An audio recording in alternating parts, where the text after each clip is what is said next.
بسم اللہ الرحمن الرحیم۔ آج کل ہمارے گھروں کے اندر، معاشرے کے اندر، اور جہاں پر نئی نویلی دلہن آتی ہے اور اس گھر کے اندر ایک ساس بہو کا جھگڑا شروع ہو جاتا ہے، اور دنیا جہان کی جنگیں ختم ہو گئی، جنگ عظیم بھی ختم ہو گئی، لیکن ساس اور بہو کی جو جنگ عظیم ہے یہ ابھی تک جاری ہے، یہ ختم نہیں ہوئی۔ اور یہ لمحہ فکریہ ہے، ساس بہو کے جھگڑے کیوں جنم لیتے ہیں، اس کے پیچھے کچھ چیزیں ہوتی ہیں اور کچھ بدگمانیاں ہوتی ہیں، اور کچھ ایسی چیزیں اپنے ذہن میں بٹھا لی جاتی ہیں جس کی وجہ سے ساس اور بہو کے جھگڑے جنم لیتے ہیں۔ اور اس میں زیادہ تر جو قصور ہوتا ہے یا زیادہ تر جو پہل ہوتی ہے وہ ساس کی طرف سے ہوتی ہے، اور جھگڑا جو ہے وہ اس سے جنم لیتا ہے۔ بعض دفعہ ساس کا رویہ بہو کے ساتھ ایسا ہوتا ہے کہ جیسے کسی دشمن کے ساتھ جو رویہ اختیار کیا جاتا ہے، اور کبھی بد کلامی ہو جاتی ہے، اور یہ بھی اس کا جو ہے لوازمات ہیں، وہ پس منظر ہے ساس بہو کے جھگڑے کا۔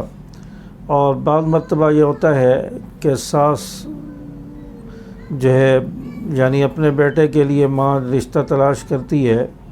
بہنیں رشتہ تلاش کرتی ہیں، تو اپنے ذہن میں یہ بات بٹھا لی جاتی ہے کہ ہماری بہو آئے گی، وہ گھر کے کام کرے گی، ہمیں کھانا بنا کے دے گی، ہمارے کپڑے دھوئے گی، اور گھر کی صفائی کرے گی، اور دیکھ بھال کرے گی، فلاں فلاں کرے گی۔ تو یہ ساری چیزیں ہم نے اپنے ذہن میں بٹھا لی ہوتی ہیں، ایک نقشہ ذہن میں بٹھا لیا ہوتا ہے، اور پھر ہم رشتہ دیکھنے کے لیے چلے جاتے ہیں، گھر والے ماں باپ رشتہ دیکھتے ہیں، اور اس امید کے ساتھ کہ گھر کے سارے کام کرے گی، جو نقشہ ہم اپنے ذہن میں بٹھا لیا ہوتا ہے اس کے مطابق یہ چلے گی، اور پھر دلہن گھر میں آ جاتی ہے، رشتہ ہو گیا، سب کچھ ہو گیا۔ لیکن گھر میں آنے کے بعد دلہن ہمارا جو مائنڈ ہے، ہمارے جو ذہن میں خیالات تھے یا جو نقشہ بنا تھا اس پر پورا نہیں اتری۔ ہم نے جیسے اپنے ذہن میں بنا لیا تھا کہ کپڑے بھی دھوئے گی، گھر کے کام بھی کرے گی، 8-10 آدمیوں کو 15 آدمیوں کو روزانہ کھانا بھی بنا کے کھلائے گی، گھر کی صفائی بھی کرے گی، سارے کام کرے گی، لیکن دلہن ابھی نئی تھی، اس کو اتنا تجربہ نہیں تھا، اور اس نے گھر میں آ کے کھانا بھی ابھی صحیح سے بنانا نہیں شروع کیا، اور 10-15 آدمیوں کے کپڑے دھونے کی بھی اس کی ہمت نہیں ہوئی۔ وہ پہلی بار اس نے کپڑے دھونے تھے، اور اب وہ کیسے اتنے کپڑے دھوئے، تو اس نے یا تو منع کر دیا یا سستی کر گئی۔ تو اب جو ہے ساس جو ہے اپنی ذہن میں اور دل میں یہ بات رکھ لے گی کہ ہم نے اتنی ارمانوں کے ساتھ اور اتنی جو ہے ہم نے محنت کے ساتھ اور اتنی سوچ بچار کے ساتھ اور اچھے گمان کے ساتھ ہم لائے تھے، لیکن یہ ہماری بہو تو اس پر پورا ہی نہیں اتر رہی، ہمیں کپڑے بھی اب خود ہی دھونے پڑیں گے، کھانا بھی خود ہی بنانا پڑے گا، برتن بھی صحیح نہیں دھو رہی، وہ بھی خود ہی دھونے پڑیں گے۔ بس یہ بات دل میں رکھ لی، اور پھر اس کے بعد جب صفائی کی باری آئی، دیکھا کہ دلہن نے تو ہماری بہو نے تو صفائی بھی صحیح نہیں کی، آدھا کچرا یہاں پڑا ہوا ہے، آدھا وہاں پڑا ہوا ہے، اور کچن جو ہے وہ بھی صحیح نہیں صاف کیا، بیسن کے اندر ویسے ہی کچرا پھنسا ہوا ہے،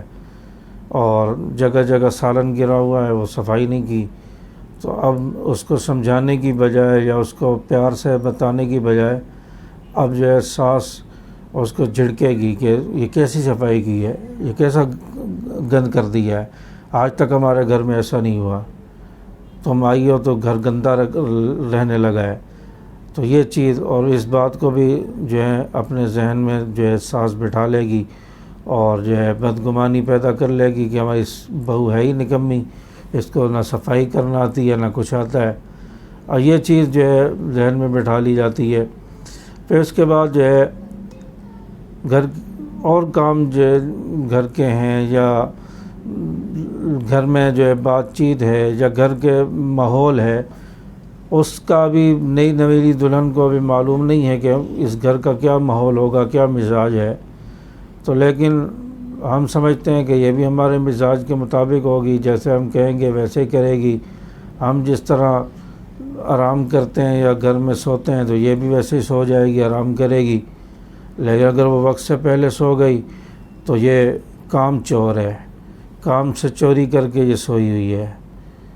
اور ابھی اس کو جو ہے نیند یاد آ گئی۔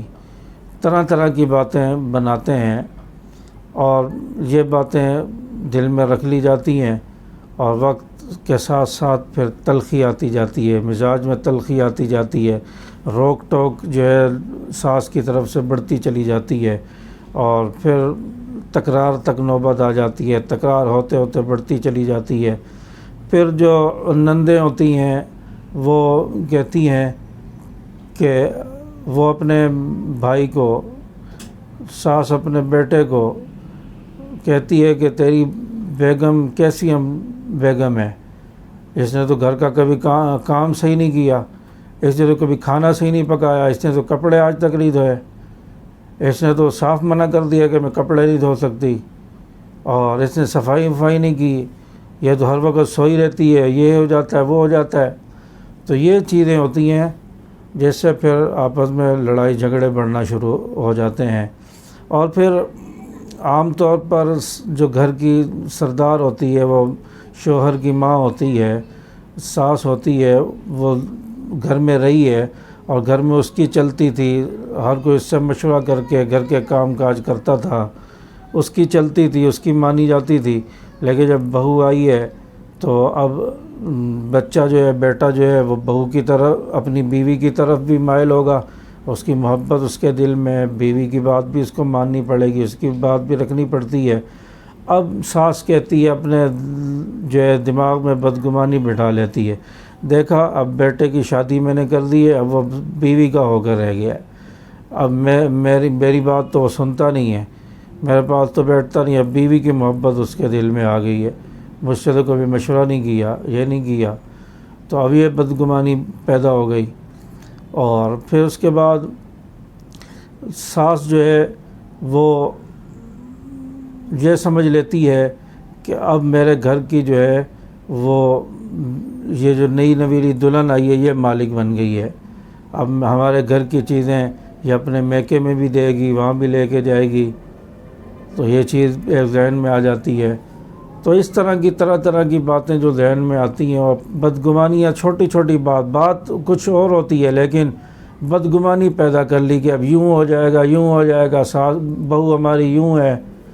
تو یہ چیزیں جب میری جو ہے میری حکومت گھر سے ختم ہو رہی ہے، میرا اختیار ختم ہو رہا ہے، یہ چیزیں اپنے ذہن میں ساس بٹھا لیتی ہے، اور پھر اس سے جو ہے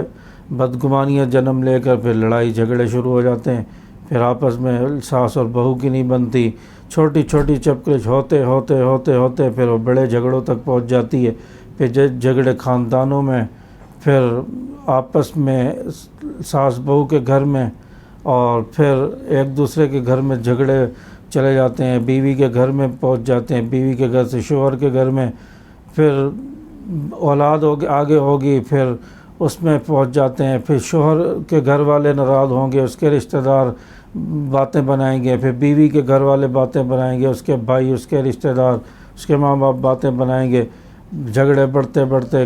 پھر خاندانوں میں لڑائیاں چلی جاتی ہیں، پھر اولاد آگے ہوتی ہے، اولاد پر اس کا اثر پڑتا ہے۔ تو اس لیے ساس بہو کا جھگڑا ختم کرنے کے لیے یہ ہے کہ ساس سے مشورہ کیا جائے، اس کو یہ جو اس کے دل میں یہ بات نہ آنے دی جائے کہ میرا اختیار اب ختم ہو گیا ہے، کچھ بھی ہو اس سے مشورہ کر لو، چاہے اپنی بات پر انسان عمل کرے، اپنے ذہن کے مطابق چلے، لیکن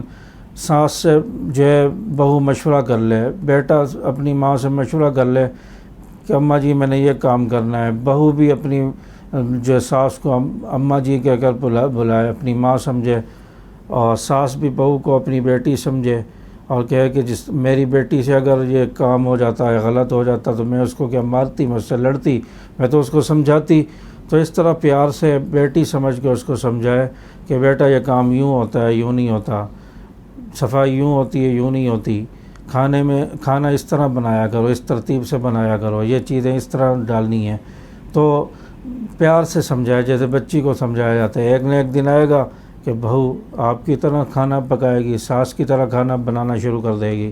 اس کا طریقہ آ جائے گا، گھر کا مزاج پتہ چل جائے گا. تو یہ عزم کر لے، یہ کوشش کر لے شوہر بھی، ساس بھی، نندے بھی، کہ ہم نے گھر میں تلخی نہیں لانی، کبھی بہو کے ساتھ ہم نے جھگڑنا نہیں ہے، کچھ بھی ہو جائے ہم نے لڑنا نہیں ہے. تو جب یہ چیز آ جائے گی اور پیار محبت کا رویہ رہے گا،